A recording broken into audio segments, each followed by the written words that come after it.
Cool. Welcome to the Rivals Questions and Answers session and Ask Me Anything. We're going to dive into what all this is about and really kind of hopefully get some questions from the community. And if not, use this as a means to help answer questions that will come up as people, again, in gaming culture, regardless of it being sports, FPS, or whatever, kind of wait to the last minute to act. And we're hoping, knock on wood, that works for us. So without further ado, we're going to talk about who we are first and what we're going to really dive into, specifically targeting on Rivals Intramurals and what that means for the campus, but not just Norman campus, but HSC and Tulsa as well. And to do that, we're going to start with introductions. And so we're going to go from left to right here. So Jay Tran, hit us off. Who are you and why are you at this table? All right. My name is Jonathan Tran, aka J Tran. I've been with OU Esports almost 4 or 5 years now. I started off as a player, then transitioned to a coach, and then from coach, kind of like ran the sports games esports part of OU Esports. I graduated in 2024, and now I'm back as kind of like the commissioner role of all of these intramurals, the rival series that we're bringing to you guys today. So, Awesome. Awesome. All right, Jacob, who are you and why are you here? My name is Jacob Ross. I've been with OU Esports for also about 4.5 years. Also started off as a player, but rather than going more on the competitive side, went more towards the community. So worked as a volunteer ambassador for a while, kind of elevated my way up to where I am now as a senior program coordinator, the second full-time employee for the department. Um, yeah, for Rival specifically, I kind of will be mostly working with Discord, getting kind of the Discord server set up and a lot of the logistics figured out, and kind of just being a support for JTrain. So Awesome. And I'm Mike Aguilar, or Moog. I'm the Director of Esports and Co-Curricular Innovation within the Division of Student Affairs here at OU. This is an 8.5-year program that we talk about. And as a director, I deal with oversight for what Jacob does in our community efforts, which then JTran falls under that. I deal with helping inspire and organize our creative content component, which comprises of live production, which we actually will utilize in this series, as well as our news and media components that write articles, just like Sooner Sports Pad, just like OU Daily, focusing on gaming culture and our specific news for our competitive teams and the things that we're doing. Additionally, is the competitive side themselves. And so I'm going to go ahead and slide to this next slide, which is me anyway. And so there's three main buckets of ECCI. We want to take a moment just to talk about who we are as a department, because while it says OU Gaming Club, understand that that is completely sponsored and backed by that ECCI department that I'm a director of. And through that now has this venue, which Jacob is broadcasting from, as well as what JTran will function out of for the finals for these and other events and things that we do alongside this.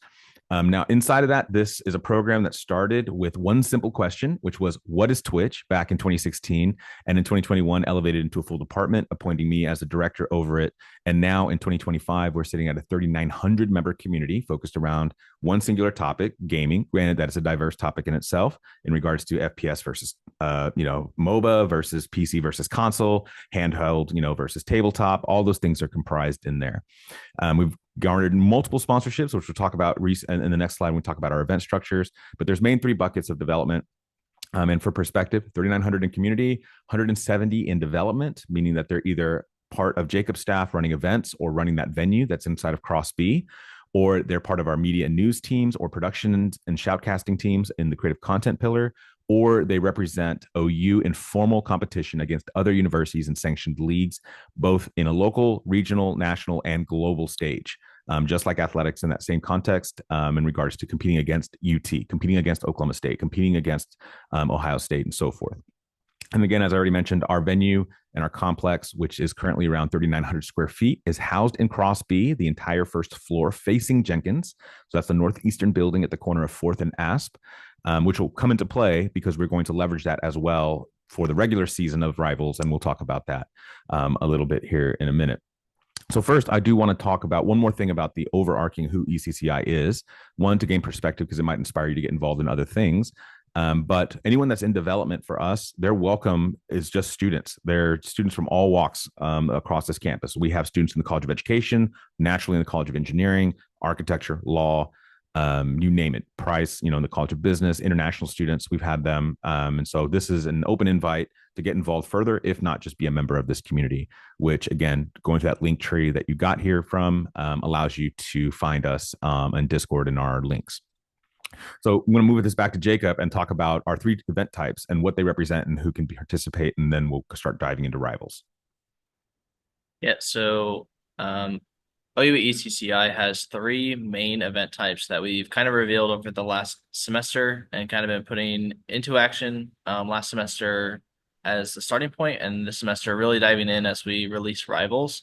So the first type of event, we'll go from left to right, is in-houses. These are very casual, very easy, accessible, free events for students, faculty, any OU community member to attend.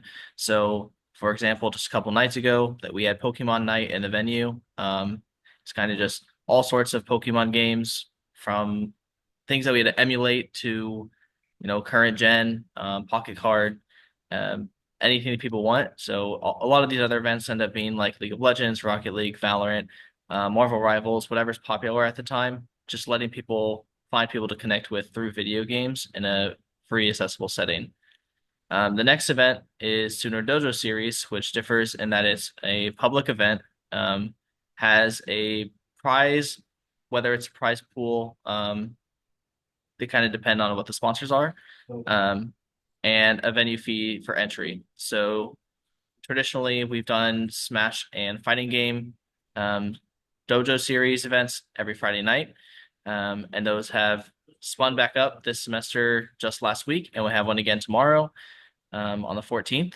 But these Sooner Dojo series events are sponsored by McDonald's Gaming, as an example of how sponsorships can, enhance and improve the events that we put on.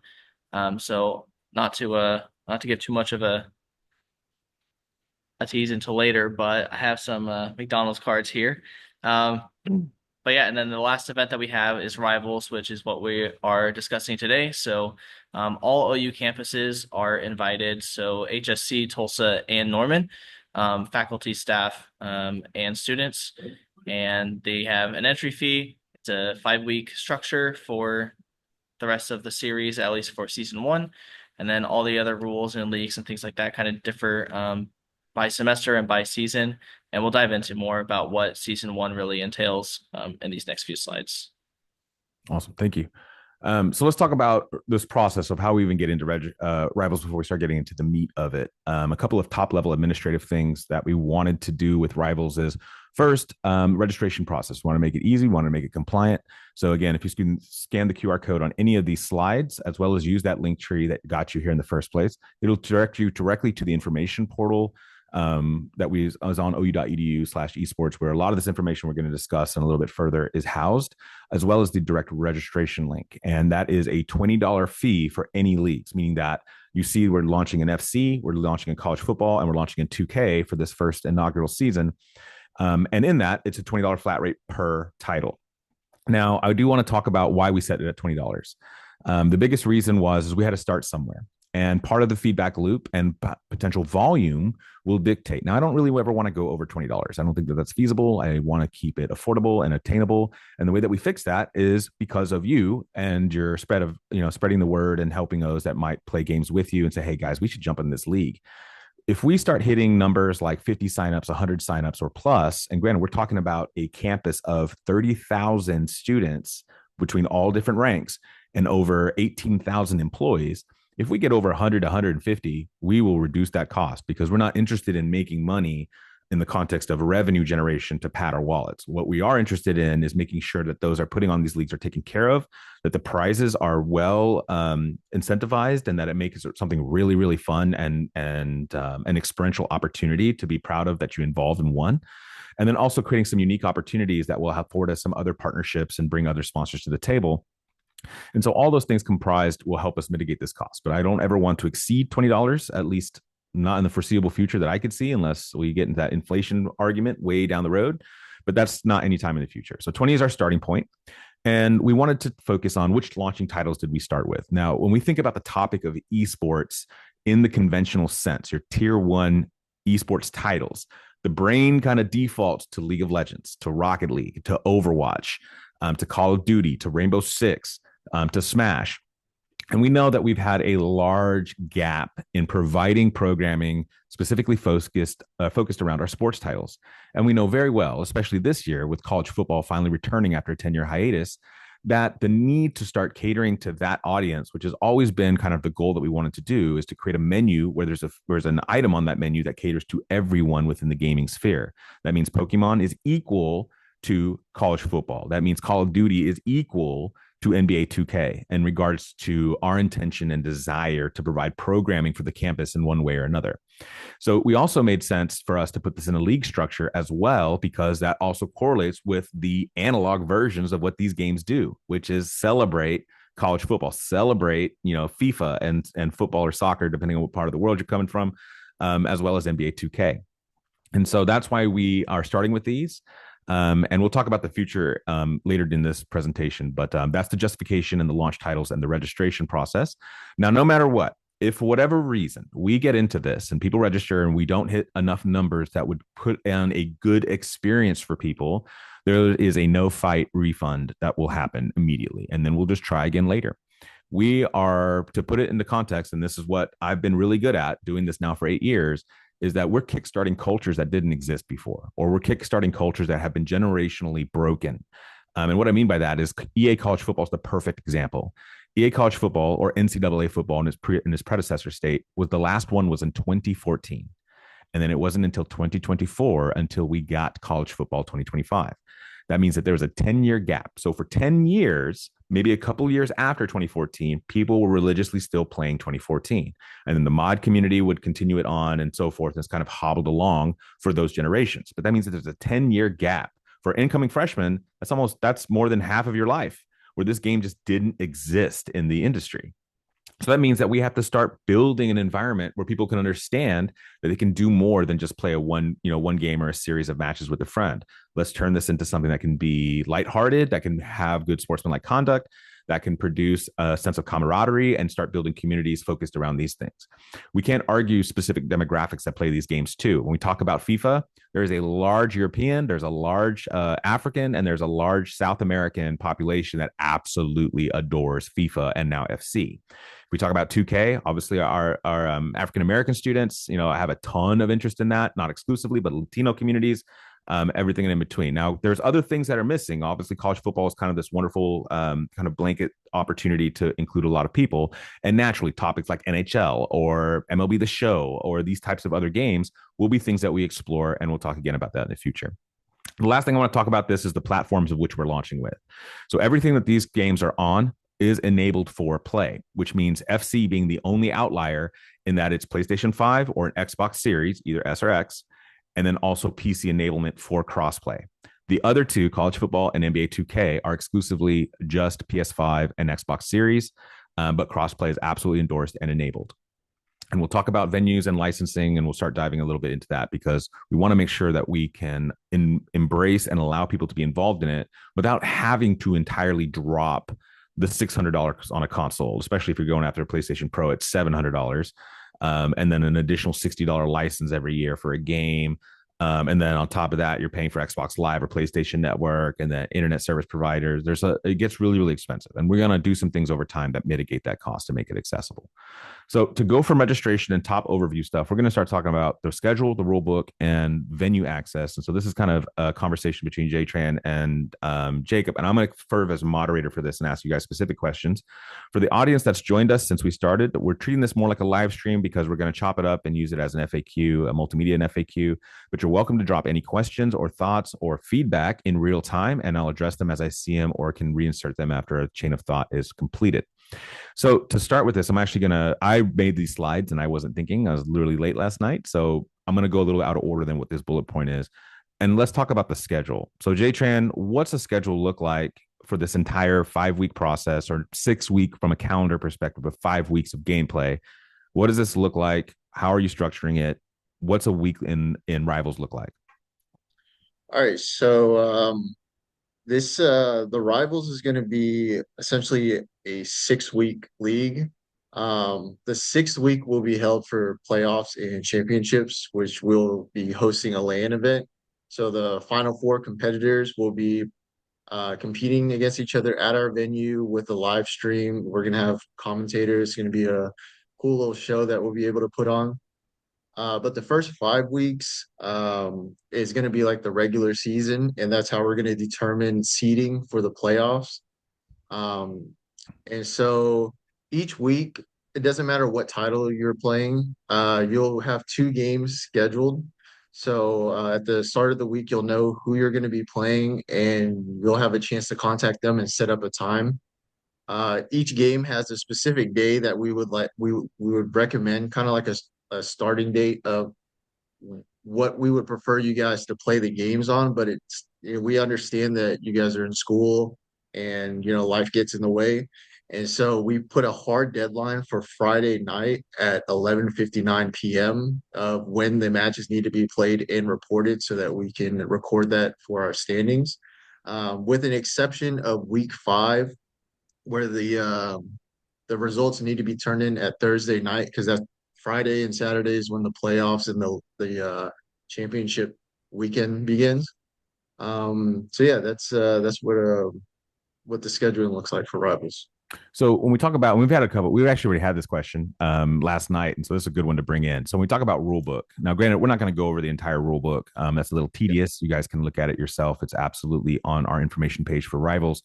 But as an example, college football is a great example. That's probably the one that you have the most familiarity with in recent conversations. So what style of game are we playing in? What are the, as a parameter for one title, how are we structuring the game inside it? So basically, the mode we're gonna be playing is gonna be called Play a Friend. I think that's universally the name on all three titles. Essentially, you'll be using like a real life team. So I know all these games have their own card mode where you can open packs and build your own teams. We're gonna be keeping it to the regular teams, so the teams you'll see in real life, like the actual OU Sooners or Alabama or whatever those teams are. No like legend teams. I know 2K you can use like the 2012 Oklahoma City Thunder with KD or Westbrook and Harden, but we're gonna keep it to like the current teams. And yeah, so that's the mode we're gonna be Yeah. regular teams. So those are outlined. Those parameters that we have in the game are outlined in that rule book. So you obviously will have that posted in it. And the one thing I didn't put on this, and I'll talk about it briefly, and Jacob can elaborate on it as we move into venue access, is the Discord itself. So if you're a member of the OU Gaming Club right now, you know that we have a giant Discord that gets really easy to lost in. It gets easy to get lost in because it's 3,900 members, and it's been evolving since 2016-17. And we don't want that to go away. However, with this intentional focus for rivals, we've actually created a separate Discord that is not public. The only people that will gain access to it for now are those that register. And as part of the registration process to get the permissions set properly, they also get the link to join that Discord.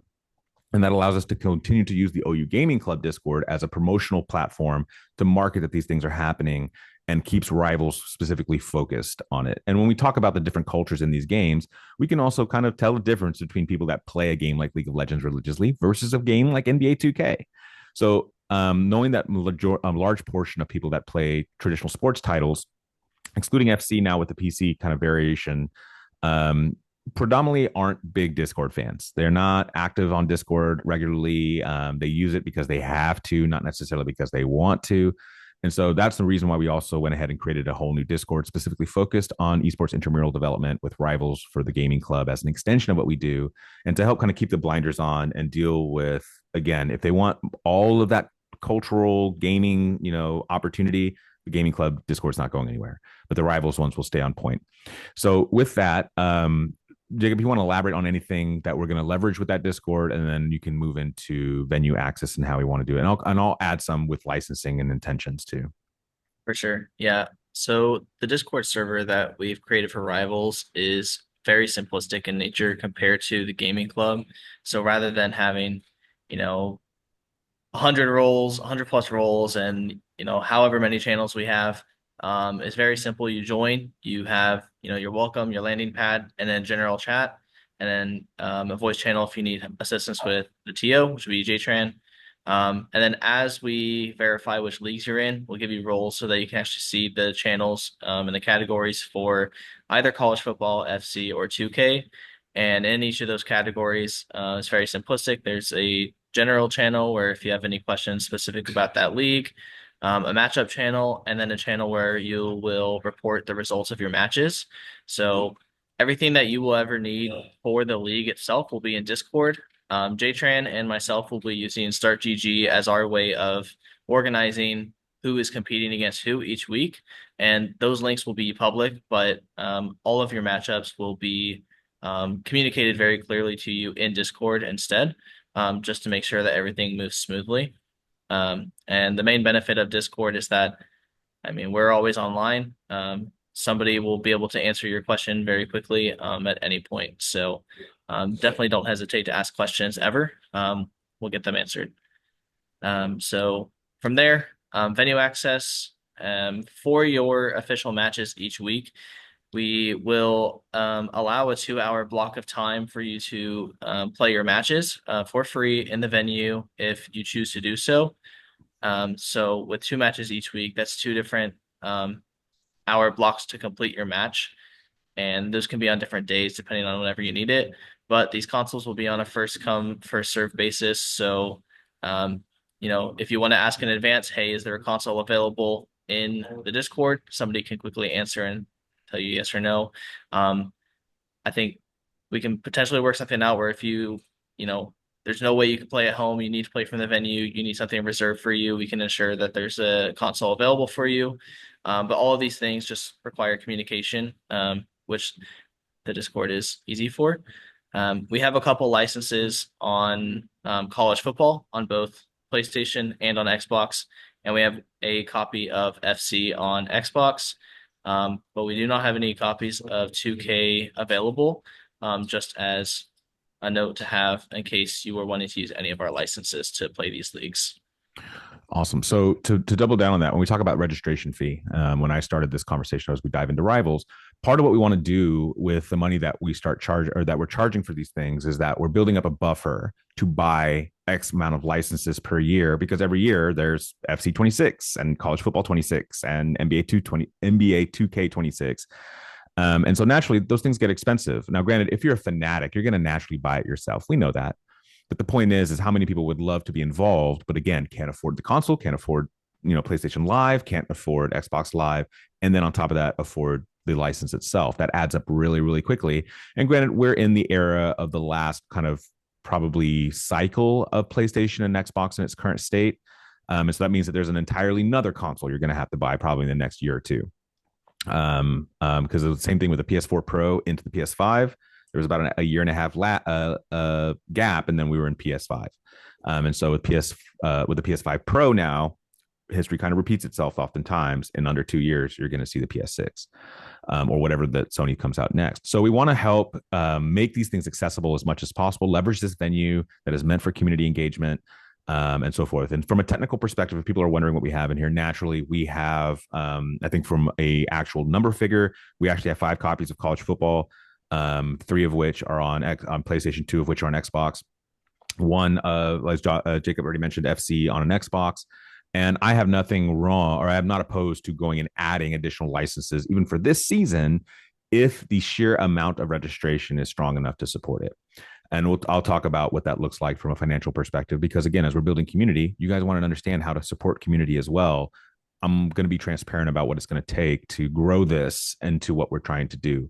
But in the bottom of this slide is a picture of what's right behind Jacob. Those are 4 setups right now, and we can put a PS5 or an Xbox on it, whatever your preference is. We can move that really quickly. These screens are 4K 120 screens, so they actually do 120 hertz for the current modern consoles and can maximize their capability with those things. We also have headsets that you can use as well, so you can be nice and isolated from a sound perspective if you want to hyper focus.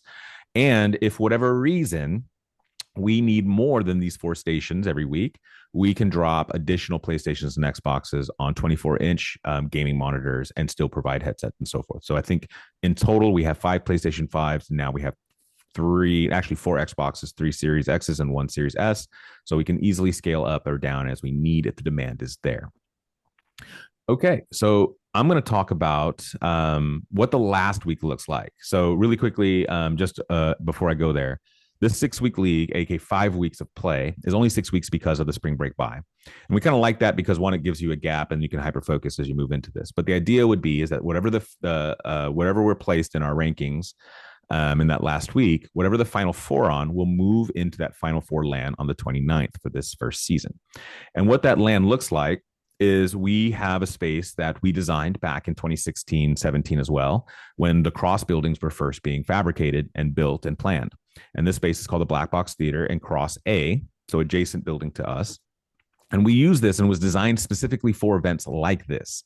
So if you've ever been in this space, if you go and look at the walls, there's an electrical plug every 6 feet. That is for lining the walls with tables and consoles for like fighting game community nights or Smash nights. We've leveraged this. You're looking at a review video of how we set up for Bedlam the last time that we did Bedlam 2 years ago now. And so now we're, or actually, yeah, a year ago or 2 years ago. And so we've used this for multiple kinds of uses, whether it's PC esports or console obviously being a little bit less sophisticated because of all the computers in there. But we set up a platform right in the middle and you take center stage. Now, also with the LAN, as you mentioned, or if you remember at the beginning of the stream, we have an entire division focused around creative content, meaning that production and live streaming is a portion of what we develop in our students. So not only do you get to participate in competition and building camaraderie and community, but we're still treating this as a developmental pathway for students, especially those that have degree alignments in this. And those degree alignments, especially number one, would be creative media production, who's learning live production standards and audio engineering and lighting engineering. And the same way that we have OU Nightly, the same way that we have Senior Sports Pad, we're doing that exact same thing and narrating these games. And we do this year round, but we're going to also bring this as part of that registration fee to that finals, to those finals and that experiential opportunity to allow you guys to be on a stage, to allow you guys to be celebrated, to see the drama unfold. Hopefully some polite or at least okay smack talking. And then have it announced, have your stuff reviewed and kind of feel what that's like. And then the goal in the LAN will also to have that live streamed out, obviously host any guests that you might want to bring.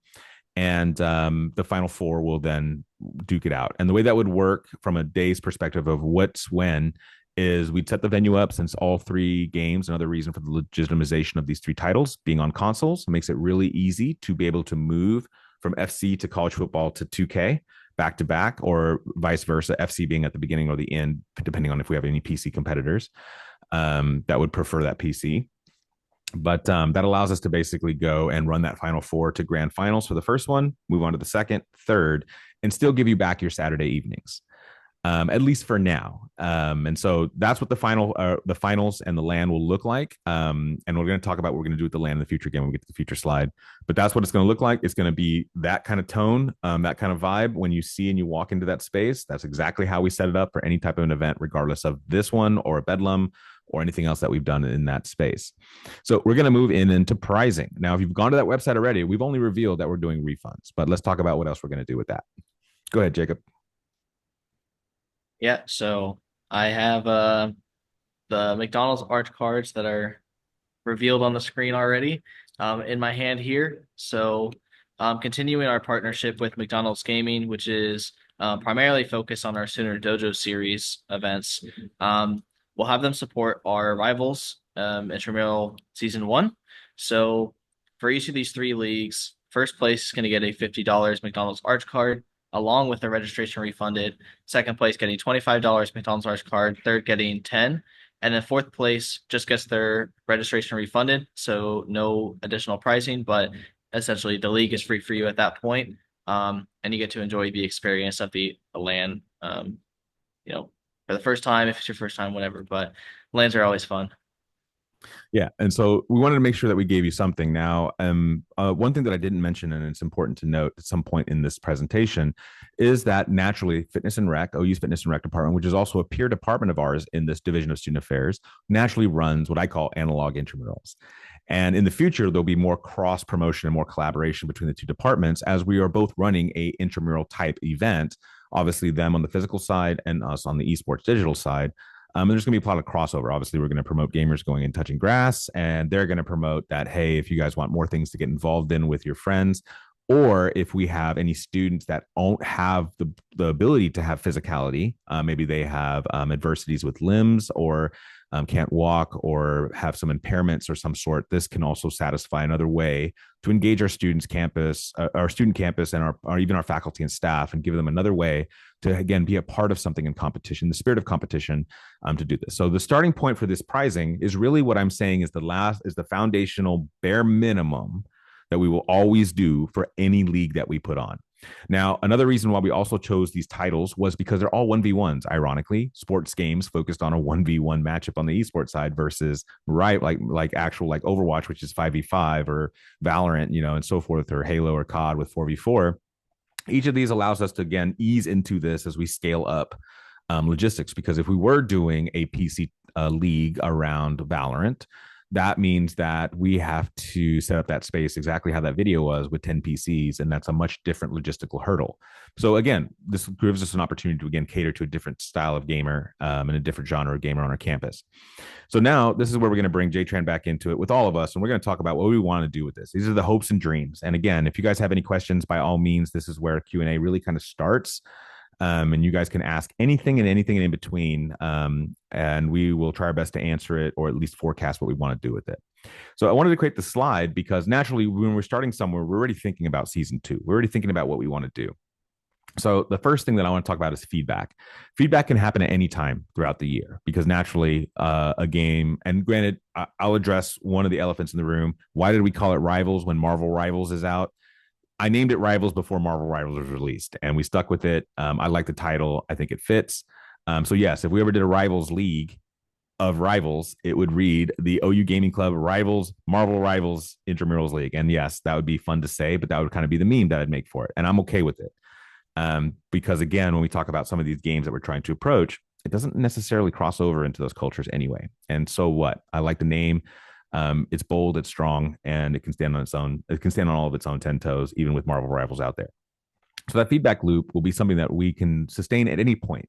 But at the end of every season, the goal will then be to solicit the current list of contenders, regardless of where they placed, and then hopefully either serve the game, solicit the gaming club community, and then eventually through our social media channels, see what you'd like to evolve into. And so one of the structures that we're not deploying for season 1 is the need for, or the opportunity to start supporting some games that are actually much smaller but still would have some attendance. A great example of this would be MLB The Show. MLB The Show would be a great title to do in a different format. We know that people play it. We know it's nowhere near as popular as a 2K or a FIFA or a college football or even a Madden, but it has its place.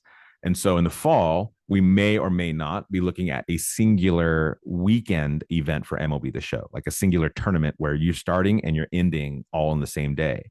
And the way that I would do that is, as Rivals continues to grow, that Finals LAN, that date is when I would schedule that one-off tournament for that season. So essentially we'd run these 3 leagues to completion for the grand finals, and then we might do a Sunday tournament the next day, since the room's already set up, to run an MLB The Show.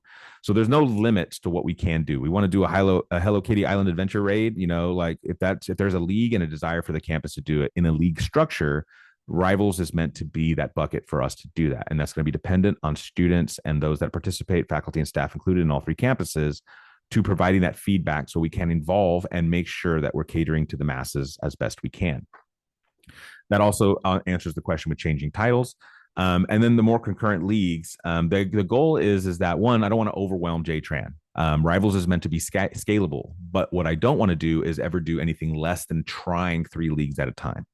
I think 3 leagues is extremely manageable, especially games like this, which often have a very similar cultural intent, not necessarily the same people that would play all 3, but the same governance structure in regards to sports titles and how we build rule books. So it makes it much easier to be in the same mind space versus a Valorant, which is a completely different type of brain. And a lot more logistics because of, again, more people to be involved in that kind of situation. But there's no limit into this, to the potential of how many leagues we could run in a single season. We started with 3 and we started with sports. That is not definitively what's going to happen in the fall. It's just the starting point for spring. And then we have a feedback opportunity. And now people like you that are watching or will come back and watch this know it exists. So where do you want to take it? This is for you guys. We're just the facilitators for it. The reduced cost I already hinted at. If the signups are great and it continues to evolve at certain thresholds in my head, then we will reduce that cost. Ideally, I would love to make rivals $10. Like honestly, I would absolutely do that. And so this provides that transparency in what we want to and how we want to do this. So we're running 5-week leagues. That means JTran is on a payroll for 5 weeks for that specific event. Well, basically, if we have 50 in FIFA and 50 in, or FC and 50 in 2K and 50 in this, you can do that math. At some point, I can't pay JTran more money as much as I'd like to in certain things.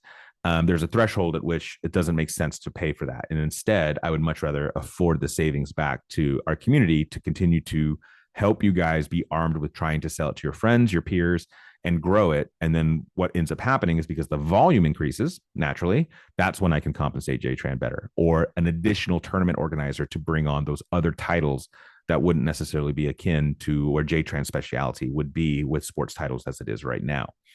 So all of that to say is that this is heavily reliant on you guys helping us spread that word, on you guys, one, participating and then providing us that feedback, the ability to creating artifacts, the ability to pull you into an interview and say, how was Rivals for you in season 1? Oh man, that was great. I'm back for season 2, as long as 2K's in there. Those things are going to go a long way because granted, to date myself, I'm absolutely a 42-year-old, esports uncle in that regard. And so it's going to hit ears differently versus coming from peers that are in their classrooms and are literally in the union together and so forth. Bigger pricing, and I'm gonna bring you guys in this in a second. So just aside. So bigger pricing. In a perfect world, I'd love to give a PlayStation away.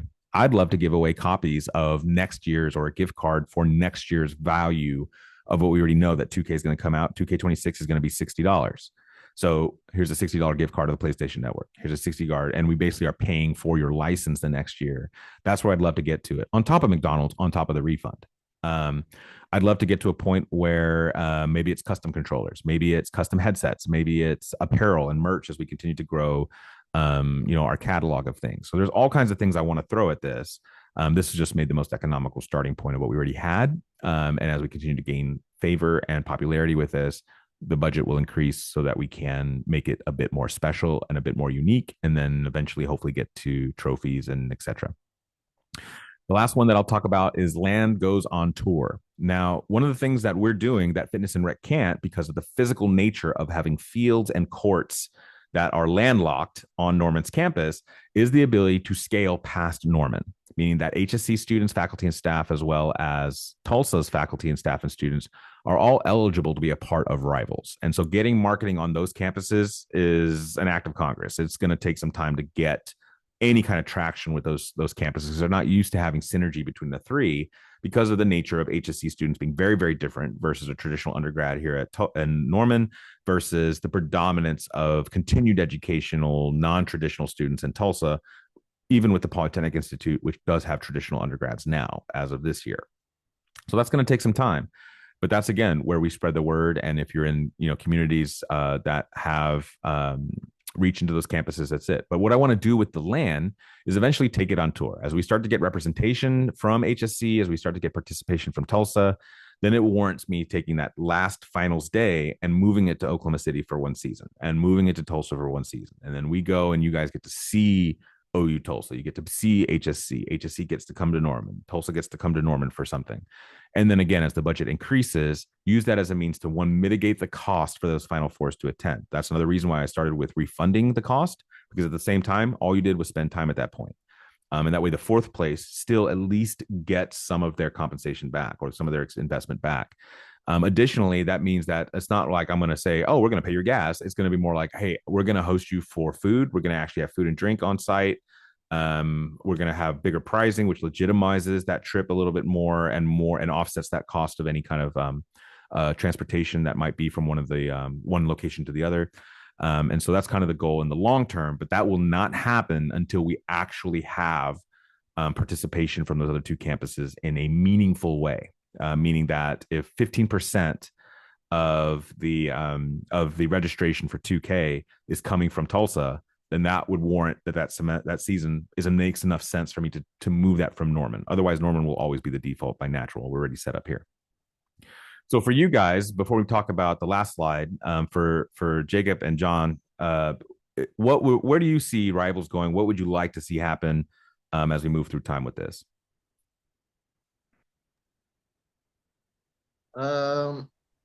I would like to eventually have like a bunch of leagues. Like Mike was saying, we kind of started off with the sports. But that's mainly I think will change due to the feedback because like having a League of Legends intramurals would be crazy, I think, or even Marvel Rivals. I think there's just so many different gaming communities. We don't, and with a campus as large as ours, including Tulsa and all the other campuses, we don't really have a good grasp of what that demographic likes or what kind of games they like. So this is kind of like the test season. I'd like to see it expand. I'd like to see this being something that freshmen look forward to when they first get onto campus at OU. I'm hoping this kind of introduces a majority of our student population to OU gaming, the people who have no idea that we have a venue on campus, like exposure for OU Gaming Club in general. Yeah, so I mean, I would love to see just this grow. I've been part of this program for a long time and I've just been working trying to help the overall program grow. And so, yeah. Awesome. Jacob, any additional thoughts? Yeah, I think number one thing I want to see after this kind of first test try season is other student organizations on campus collaborating with us on some of these leagues.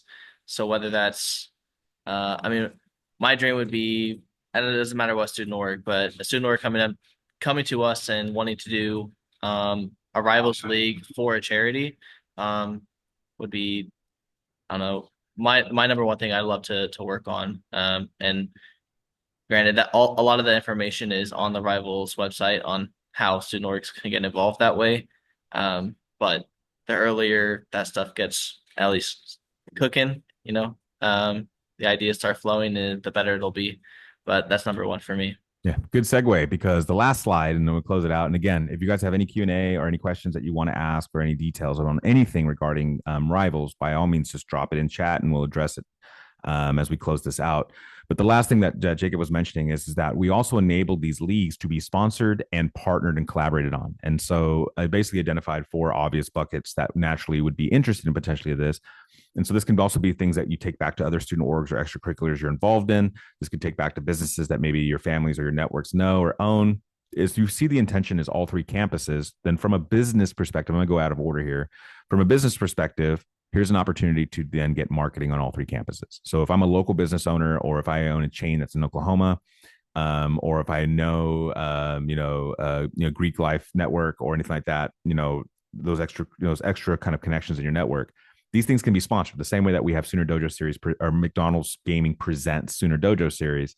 We could absolutely sponsor all of Rivals through a brand. We could do one specific league for a brand, or anything in between. The departments are self-explanatory. As a great example, from a cultural perspective of logic, if the College of Engineering said, I wanted to do, Valorant because there's a lot of STEM majors inside of our ranks in Valorant as an example, then the College of Engineering could basically sponsor that, which makes the cost of running the league exponentially lighter, if not practically no additional cost to us, which would immediately warrant that reduced cost, and afford that savings onto the participants to hopefully increase the amount of people involved. But that's a great way for a college on campus or department on OU to be able to impact the student population and also provide things for faculty and staff as well. The main one that I really wanted to focus on with this, because I knew that majority of people that will be attending this are students, or may have some Greek life affiliation, is the Greek life and RSOs, so the registered student orgs. So what we're saying is that let's say that we have a Greek organization that wants to put on a tournament because they all play college football already. And this is a great way to expand it in that instead of just playing with your frat brothers, 20 of them, why not scale that up and make it 100 people, including your frat brothers? And so that could basically read the OU Gaming Club Rival Series College Football Edition, sponsor or powered by the name of that org. The other aspect that Jacob was getting to was the philanthropic one, meaning that let's say that same frat says, instead, this is what we're going to do for our philanthropic fundraiser this year or this semester, and we're going to do the exact same model: OU Gaming Club, Rivals Intramural Series, college football edition benefiting the name of that organization that Greek life entity or RSO may want to contribute to. So that means that after we take care of our operational needs, any extra money past the pricing, land, and everything else would then be given back to that student org for their contributions in it. And that leans on the student org to help us market that to their audiences. So we're basically saying, all right, we need your help in marketing. We'll give you the ability to brand this as a university departmentally sanctioned event for the campus, all three campuses, no less. But it's going to rely heavily on you helping us get that word out because you're saying that your community wants this. Well, your community needs to show up and your community is going to have networks and can help promote it. So I don't see any questions. That means that we covered a lot of bases in all the right areas. But we already pushed a couple minutes past what I wanted to do for this. And I want to afford people the last minutes of their lunchtime. By all means, you're welcome to reach us in the OU Gaming Club or email esports@ou.edu to continue any conversations. Or if this last slide is really of interest of you, do that. Again, this will be saved. I'm going to chop it up a little bit. I'm going to post it in its entirety as well for people to go back and watch it that were busy today, especially since we had a late start to campus today. People were absolutely displaced. And then I'm going to chop it up for stuff that I feel is relevant and things that can be highlighted and used in our social reels and things like that. So on that note, we are done with Rivals AMA and Q&A. Again, we're hoping that people are procrastinating, again, heading into Valentine's Day weekend. And hey, John, walking in the back. And then hopefully the signups get a burst on Sunday and Monday. And again, if it doesn't, how many people do we need minimum to start a league? I think ideally we don't want less than 6, and ideally 10 would be the threshold. I really would say. At 10, you can have a healthy competition and build camaraderie in a very intimate level. But at 6, it's just going to be tedious because you're going to have matchups that are going to basically, in a regular season, you'll repeat. But I would say 6 is the minimum that I would say is comfortable for me to have a threshold and say, let's execute it. I may even dabble in 4 for season 1. I mean, 4 might do it. And it's just going to be one of those things where it's going to be, instead of doing what I think I would do as a conversion of that to make it work, is that J-Train and I would work on changing it from 2 matches a week against 2 different competitors and instead make it best of 3 per week for each. And then that allows you to get more time to learn your opponent each week. And then at that point, at the final 4, you're already at a 4 LAN. And so now you get to say, what have you learned this season, and put it to the test one last time as you meet every single other competitor you've matched up with in that final bracket. So I'll go ahead and say that if we have 4, I'll make it work. Ideally 6 plus is a little bit more threshold, but 10 would be the minimum. And if we had 50 signups, regardless of which bucket they fall in, then we're sitting pretty. And Rivals is in my head a complete success. And again, 50 for the culmination. Even if 2K gets 2 and 2K gets 40, that's still a win for the intention of what we're after. It just means that we need to market the FIFA communities better. And so that's another thing that I want you guys to just understand what's at stake here, or how to navigate this, because again, we're going to need you guys to help spread that word and just promote that this is even a reality, because how many people don't check mass mails, naturally have the spam filters. That's fine. Discord is crazy. Notifications get silenced. That's fine. But it's on OU Engage. It's being marketed on the TVs in the union. And we will close registrations at 11:59 on Monday so that we can start seeding immediately. And then in week 1, because FIFA starts immediately on the first day, literally 1 minute after we close registration, there'll be leniency in week 1 as we're getting the cultures acclimated. Because once we teach you how to do it, you'll easily be able to tell the next person or new person that comes in. So good question, Parker. Anything else before I close out? I'm going to give it an awkward silence, 5 to 10 seconds, and then I'm going to hit the stop record button, and we will be done.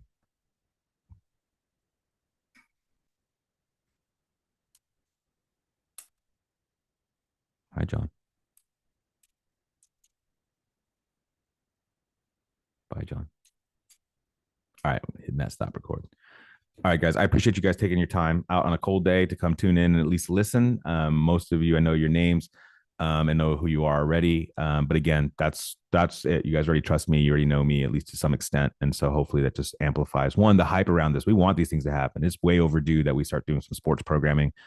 But 2, I would love to get to that LAN and really see people that have never sat on an esports stage and have their games streamed like that to get that experience. And so we know it's going to take a solid 3 semesters for us to be healthy, I feel. And that's just the natural order of things. But we'll hit the incoming freshmen in the fall with this as a starting talking point, which will automatically change the tides. So doing it in the spring semester when everyone's freezing after a very polarizing state of the nation currently, it's hard to be focused on anything, and we get it. So if we can get at least one or two of these leagues launched for the spring, we're sitting pretty, even if it's just four. So on that note, enjoy the rest of it. Stay warm, please, please, please. And if you need anything, just reach out. Guys, have a good rest of your day.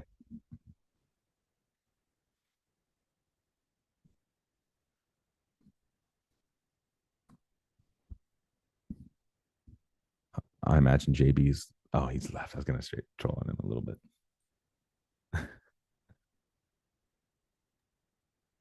Good to go. Let me, Jordan, I'm You going to still remove need you. us, Yeah, give me a Mike? second. Jordan, I'm going to remove you, but not because I'm mean. I'm just going to remove you so I can have a finished conversation here. Good stuff. Like I said, I'm going to chop this up throughout the day as I get some windows of time. Jordan bought their registration during that Q&A. Cool.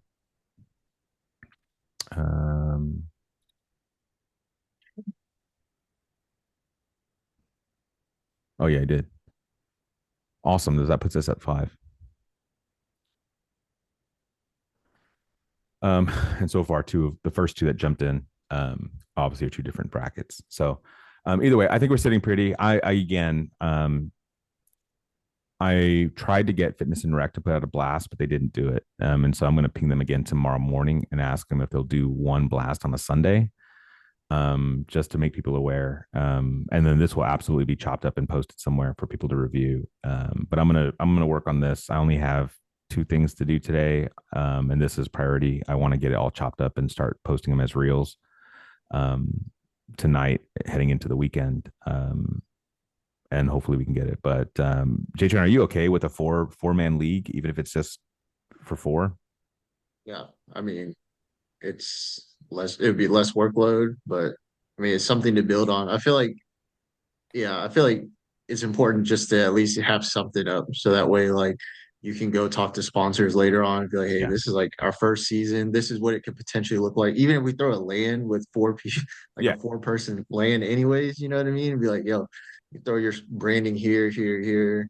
You yeah, know, like we didn't really get like as much advertising as we wanted, but the fall when we yeah. can I'm not like worried about. table freshmen and all that stuff, Yeah. so I'll Okay. be okay So with it. even with low signups, just so you both hear it and you have transparency, the way that we're dealing with pay, I'm not changing. Like even if we don't have the signups to deal with that, I'm not going to change because I think it's that important that we get exactly for the reasons that you mentioned. We need the artifacts to head into the fall. So if we're able to at least launch one of those with at least a minimum of 4, we're going to do that. Nothing is going to change in what we discussed about pay for this. But just know that we will be operating at a deficit. I don't want you to feel bad about that in any way. I just want you to know that I'm making that move and making that decision because ultimately it does put more stress on me. It really puts more stress on Jacob of the 3 of us, mainly because that's coming out of the same bucket his venue staff is coming from. But we've also had a bit of a surplus of reservations and things like this. And so if that trend continues, especially as we get to spring semester, spring timeframes and late spring and early summer, we're just hoping that there's more reservations come into place. We also got word that the regents are now treating our topic as a number 1 priority for discussion for budgetary allocation. So that means that the time and the tone changes from are they going to support us to how much are they going to support us. And so the budget that I submitted to them was actually $5.4 million for everything, like full turnkey, the dream of everything I've been saying.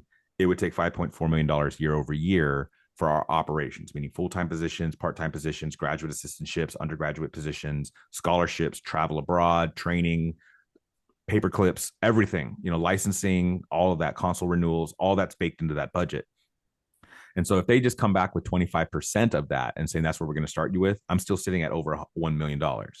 So that means that at the grand scheme of things, you do the math. It's money. We all need money, but it's really not that much money when we're talking about what it's going to take for rivals. And ideally, if that budget gets approved, I immediately want to take all of my occasional employees and take them from the $9 you're at now and put you at 20 or $15 probably for one semester. And then if we're able to get where we're going, put it at $20 an hour or $20 an hour.